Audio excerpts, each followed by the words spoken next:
сәлеметсіздер ме, құрметті оқырмандар, каналға қош келдіңіздер. Алдыңғы видеода біз Canva-ның Pro версиясына жұмыстан анықтаманы қалай аламыз.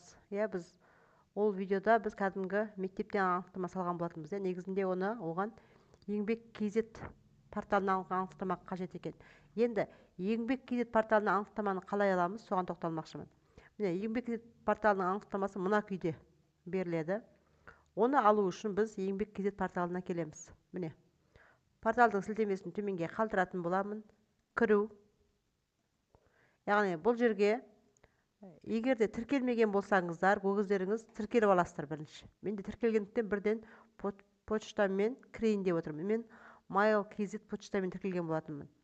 Арман қарай кіремін. Бұл жерге біздің ECP ключіміз қажет болады. Міне, бұл жерден физикалық тұлға жалғастырамын.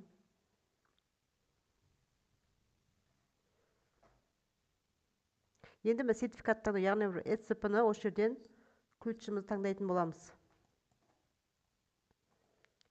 Мына жерден ключтеріңіз сақталған орнын таңдайсыздар. Мына жерге өздеріңіздің құпия сөздеріңізді жазасыздар.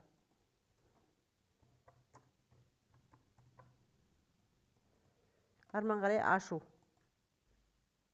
Енді осы жерден ары қарай менде қазір анық көрінбейтін болады.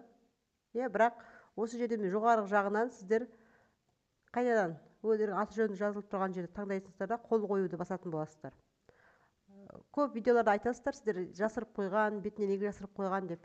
Егер де олар жасырып қоймайтын болсақ, біз арман қарай YouTube бізге салмайтын болады. Ондай әркімнің жеке өзіне арналған құпия мәліметтерді ашық түрде жариялауға YouTube бізге тыйым салынады. Сол себепті де кейбір кезде біз бетін басқа смайликтермен көлеңкелеп қоюға тура келеді. Келесі бетте міне жұмыс беруші және қызметкер. Мен енді қызметкер ретінде, мені бұрын тіркеліп ашып көргесін жерде менде аты жөні толық шығып тұр. Сіздерде тек қызметкер ретінде кіру деген ғана шығып тұруы да мүмкін. Қызметкер ретінде кіруді басасыздар. Менде автомат түрде кіріп қосылды. Енді менде бұрын қосылып, өзім пайдаланып көргесі мына күйде шығып тұр. Сіздерде бұл күйде шықпаса, мына жердегі верификациядан өту деген ба, сіздер сондай тұру мүмкін біріншісін істеген. Содан өтіп, қайта ECP арқылы арғай өтетін боласыздар. Сол кезде мына күйде шығатын болады. Енді осы жерден мына сол жағындағы бөлімдерді көріп тұрсыздар ғой.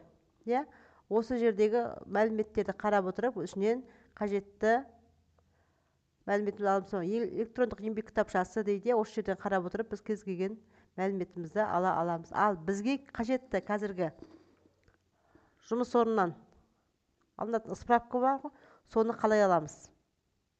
Ол үшін келісім шарттар деген мына күйде тұрса, төмен қарай шертесіздер, ішінен еңбек шарттары деген бөлімге өтеміз. Осы жерде міне мәлімет көрініп тұр.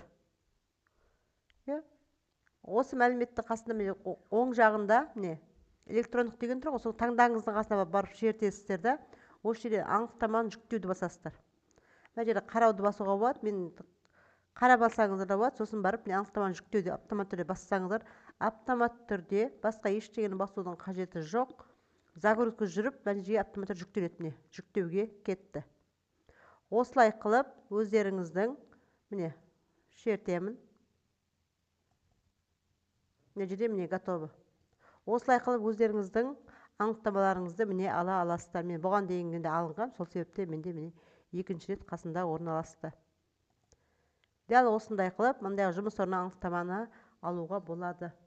Егер де сіздерге видео пайдалы болса, каналға тіркелуді ұмытпаңыздар және видеомен бөлісе отырыңыздар.